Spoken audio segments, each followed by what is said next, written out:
Jordan Mason didn't start this game against the Patriots. Oh, oh, I was sort of talking to Kyle, like, how are you going to fit Jawan Jennings in your starting lineup? He's so good. He hasn't earned it. Maybe Kyle Juszczyk needs to go to the bench, and instead of actually choosing between Jennings or Juszczyk, he benched Mason for one play and then brought Mason back on the field and took off Jennings. What do you think of that? I thought it was Iggy ridiculous. I Yeah. thought it was ridiculous. You take your best running back out for one play just to prove you could put Jennings on the field. Take Juszczyk out. Yeah. You're supposed to take, and also, God love him, Debo Samuel. What, he got 6 yards. I mean, he's good, but the other kid's a better running back than Debo, and he doesn't get hurt as much as Debo. It was Iggy. It was an ego-saving play for his players. True, and I think there's more to it. I do think there's pressure to start the players that you ask the owners to pay a lot of money for, especially when you've been like burning and throwing away their money left and right. It's like, oh, look, you're spending $5 million a year on Kyle Juszczyk. We use him. He's so essential. We love him. You know what I mean? As opposed to Jordan Mason, who's really good, but he's making like $900,000 a year. I don't think Denise would notice if he wasn't starting. He only makes $900,000 a year. He's an undrafted free agent. Yes. He's a bigger bargain than Purdy. He's the second leading running back in the league.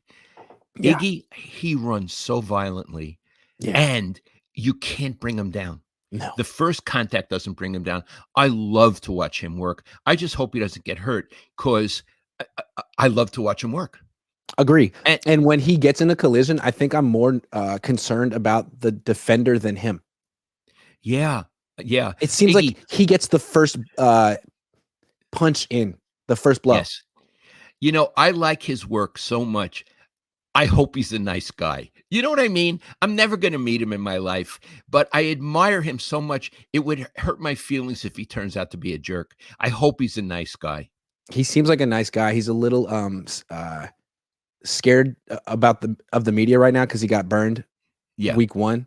But did I tell you my story about when I told him who Marshawn Lynch is? Tell it again. I don't remember. I lose He things. doesn't really watch football that much. He's good at football, doesn't watch football that much. And I asked him, have you heard of Marshawn Lynch? And he was like, kind of, not really. Kind of, not really. And I was like, well, look, man, if you got 5 minutes, just pull up his highlights on YouTube, because that's you.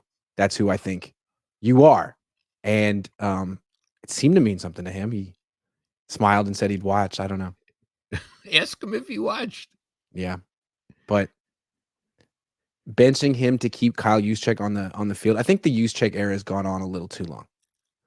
Iggy, I think there are ways to run the ball without having him out there. He's very good post-game in the locker room when people want quotes.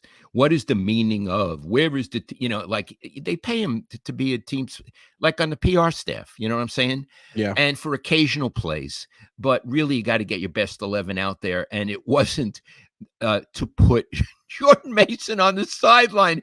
Iggy, it was the weirdest thing I ever saw in my life.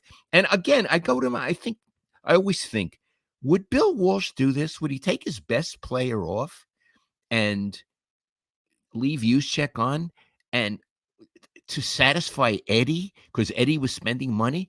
I don't think so. I mean, Eddie used to fire Bill routinely because, he'd hire him back the next day, but because Bill didn't do the things he wanted him to do. Juszczyk is 33 years old. When Tom Rathman was 33, he was retired. And when he was 32, he was a Raider. So I just can't see George Seifert or Bill Walsh sticking with a 33-year-old fullback who doesn't get the ball this long when you have a legitimate weapon as a number 3 receiver. Yeah, of course not. And again, Bill and George, they always said, you don't pay for past performance. It doesn't guarantee future performance. You got to know when to get rid of a guy. I think it's well past the time to get rid of Juszczyk. I do. And I want to tell you, there are others who are approaching that time. Debo Samuel is approaching that time. Yeah. Where you don't pay for past performance.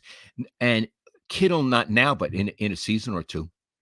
Kittle's starting to get injured. I mean, it was a rib, it's a hamstring, it's with this, it's that, an IV.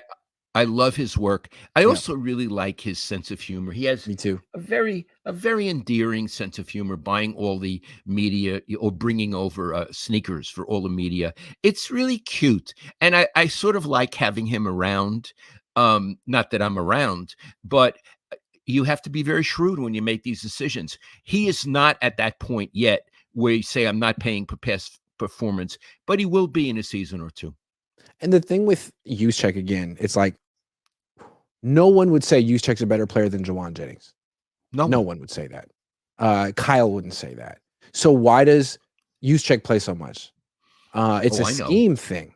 It's Yeah. because Kyle likes calling passes against base defense coverage as opposed to nickel defense coverage. It's because Kyle thinks that maybe having a fullback on the field makes defenses react a little bit more to the play action than they would if it was three wide receivers. It's like it's all scheme answers. Where to me, the best coach, the good coach, he's a good coach, but the best coach puts the best players on the field and then figures it out from there Figures out the scheme. It's players after. first, scheme second. With Right. him, it's scheme first, players second. It's a fundamental philosophical disagreement that we have with him. Iggy, I'm never at the news conferences, but didn't he say you don't always put your best players out? That's what Or I am I asked him about. I was like, are you going to consider like using 11 personnel more often? That means three wide receiver formations. It's not what he wants to do. Would you do it more? Like, would you make that your base offense because Jennings is so good? And he's like, well, Jennings has been one of our best 11 players, but when he's not out there, it's not about that. It's more scheme related. It's like, okay, well, thank okay? you. We have a Yeah. disagreement. You put your Yeah. best players out. We have a disagreement. Yeah. Andy Reid, if he had this personnel, he would be an 11 personnel most of the time and the offense would be great. Yeah, and he'd run the ball too.